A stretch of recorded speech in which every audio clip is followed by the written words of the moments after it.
કપડવંજના નાની ઝેર પાસેના એક ખેતરમાં મહીસાગરના કોન્ટ્રાક્ટરની ઝાડ પર લટકતી હાલતમાં લાશ મળી. ઘટનાની જાણ થતાં સ્થાનિક પોલીસ ઘટના સ્થળે પહોંચી હતી. વહેલી સવારે ઝાડ પર લટકતી હાલતમાં લાશ જોઈ લોકોના ટોળેટોળા એકત્ર થયા હતા. મૃતકના પાસેથી મળી આવેલ આધાર કાર્ડ પરથી મૃતકનું નામ કનુભાઈ પટેલ, ગામ થાંભા, તાલુકો સતરામપુર હોવાનું જણાઈ આવતા પોલીસ દ્વારા તેઓના પરિવારને જાણ કરવામાં આવી હતી. જોકે પોલીસે મૃતક પાસેથી સુસાઇડ નોટ પણ મળી આવી છે, જેના આધારે પોલીસે આગળની કાર્યવાહી હાથ ધરી છે. Reporter Sanjay Jaiswal, Gujarat crime news, Kapadvanj.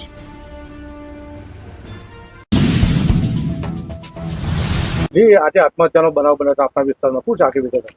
મારી કપડવંજ વિધાનસભાનું કપડવંજથી ગઢિયા રોડનું કામ જે સરકારશ્રી દ્વારા આરએનબી વિભાગનું મંજૂર કરવામાં આવ્યું હતું, એ કામ પ્રગતિ હેઠળ હતું. કનુભાઈ પટેલ નામના કોન્ટ્રાક્ટરની આ એજન્સી હતી. તેમનું બિલ અટકાવતો કનુભાઈ અમારો અને બાલાસિનોર ધારાસભ્ય માનસીભાઈનો સંપર્ક કર્યો તો અમને શરૂઆતમાં એવું લાગ્યું કદાચ કામની ક્વોલિટી નહીં જળવાતી હોય એટલે બિલ અટકાવ્યું હશે.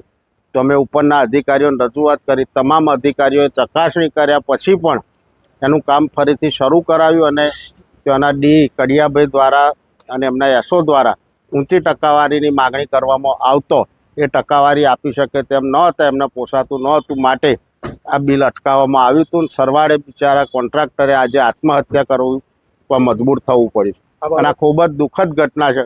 જે તે જવાબદાર અધિકારીઓ ઉપર કાયદેસરની કાર્યવાહી થવી જોઈએ. આ બાબતે તમે કલેક્ટરને કોઈ રજૂઆત કરી?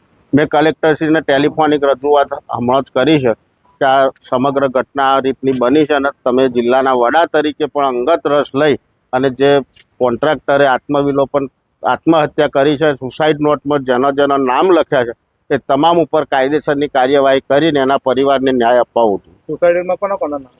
ડી કડિયાભાઈ અને એસોના બધા 6-7 નામ છે. એ સુસાઇડ નોટ આખી કપડવંજ રૂરલ પીએસઆઈ જોડે. જી, આપનો પરિચય, આપનો હોદ્દો? જીગર કડિયા, ડેપ્યુટી એન્જિનિયર, માર્ગ મકાન સ્ટેટ, કપડવંજ. જીગરભાઈ, અત્યારે આક્ષેપ થઈ રહ્યા છે કે જે કનુભાઈ પટેલે જે આત્મહત્યા કરી, તમારી પર નાણાં લેવા માટે કે ભાઈ ટકાવારી માંગવાનો કંઈક કિસ્સો હતો, એવી કંઈક વાત હતી, શું છે એમાંથી? સવારે મને જાણવા મળ્યું કે ભાઈ ગઢિયા તૈયપુરાનું જે કામ ચાલે છે, એલજી ચૌધરીનું કામ ચાલે છે. એલજી ચૌધરીમાં આ કનુ કાકા કામ કરતા હતા. હવે એ કઈ રીતે કામ કરતા હતા? લેબર કોન્ટ્રાક્ટર તરીકે કરતા હતા. એમણે અમારી જાણ બહાર અંદરખાને એમને કોન્ટ્રાક્ટ આપ્યો છે એવું અમને નથી ખબર, પણ અમારામાં એ બિલમાં પહેલા બિલમાં પણ એમણે સાઇન કરી હતી ઓથોરાઇઝ સિગ્નેચરી તરીકે, લગભગ આજથી 1.5 વર્ષ પહેલા. હાલ એવી કોઈ વાત નથી. અમે છેલ્લું બિલ એમને માર્ચમાં આપેલું છે. માર્ચ પછી અમે આજ દિન સુધી એમને કોઈ બિલ આપ્યું નથી. છેલ્લા 20 દિવસથી 25 દિવસથી છેલ્લી જે કામગીરી ચાલી રહી છે એનું બિલ એલજી ચૌધરીએ મૂક્યું નથી કે અમે એ લોકોને ભલામણ કરી નથી નડિયાદ ઓફિસમાં કે નડિયાદ ઓફિસથી પાસ થયું નથી. પણ સીધી રીતે કનુ કાકા અમારી જોડે એ રીતે કોઈ સંકળાયેલા નથી. અમારે તો એલજી ચૌધરી કોન્ટ્રાક્ટર તરીકે છે અને એમાં એમને જે રીતે કામગીરી આપી એ તો એલજી ચૌધરી જ કહી શકશે, પણ અમારે બિલમાં એમની ઓથોરિટીમાં સિગ્નેચર એમણે જે તે ટાઈમે કરી હતી.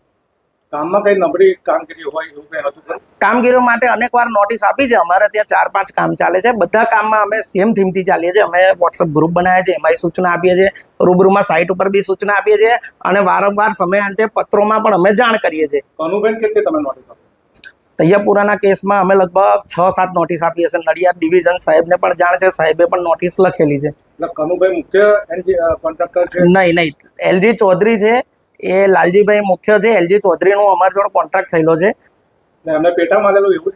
એ અમને નથી ખબર, એટલે પણ અમારી જોડે કનુ કાકા સાઇટ ઉપર કામ માટે આવતા હતા એ અમને ખબર છે. બધી વાત એક બાજુ, બીજી વાત મહત્વની એ કે સ્થાનિક ધારાસભ્ય દ્વારા તમારી પર ટકાવારી લેવાના સીધા જ આક્ષેપ કરવામાં આવ્યા છે. સદંતર ખોટી વાત છે. અમારો સમયાંતરે અમે જે નોટિસ લખી છે બરાબર, અમે જે કામગીરી માટે એમને કીધું છે કે ભાઈ આવું જોઈએ. માર્ચમાં અમે એમને જે પેમેન્ટ આપવાનું હતું એ પેમેન્ટ આપ્યું છે.